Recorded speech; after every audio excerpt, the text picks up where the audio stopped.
هلو يا حلوين، عاملين ايه؟ كرابيج حلب من اشهر الحلويات السورية اللي بتتميز بالطعم الخطير والقوام الهش. في الفيديو ده هنعملها مع بعض بطريقة سهلة وبسيطة، خطوة بخطوة عشان تطلع معاكي مظبوطة. كوبايتين من السميد الناعم، كوباية دقيق، ربع كوباية سكر، معلقة كبيرة خميرة، معلقتين لبن بودر، وهنقلب ده كله مع بعض.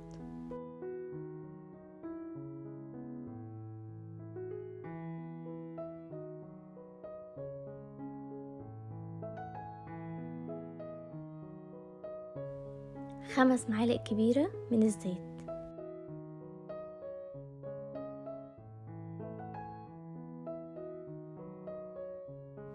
هنفضل نقلب ده كله مع بعض لحد ما الزيت ما يختفي تماما.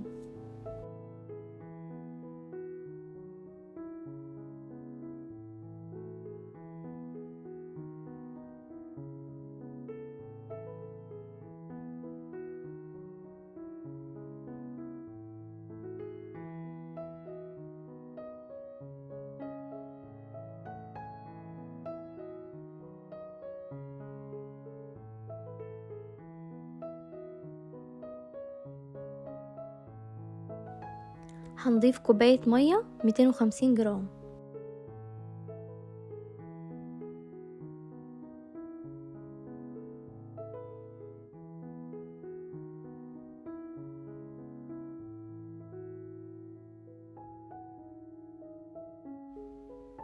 وهنفضل نقلب زي ما انتوا شايفين.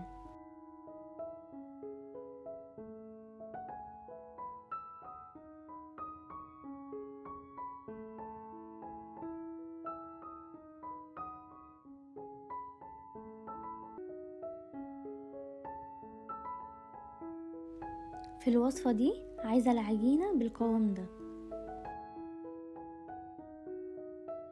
وهنسيبها تخمر لمدة ربع ساعة بالكتير. كده تضاعف حجمها، هنقلب لحد ما الفقاقيع تروح، زي فكرة الزلابية بالظبط.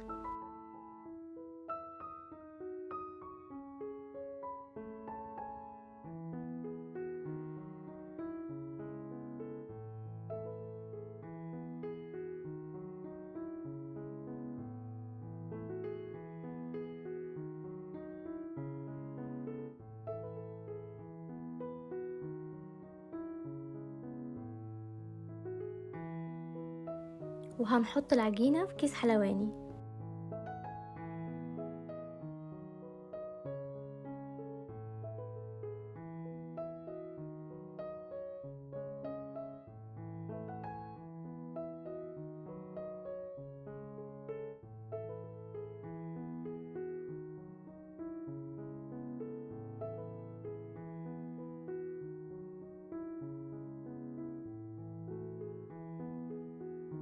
وعلى نار وسط هنبدأ ننزلها بالشكل ده.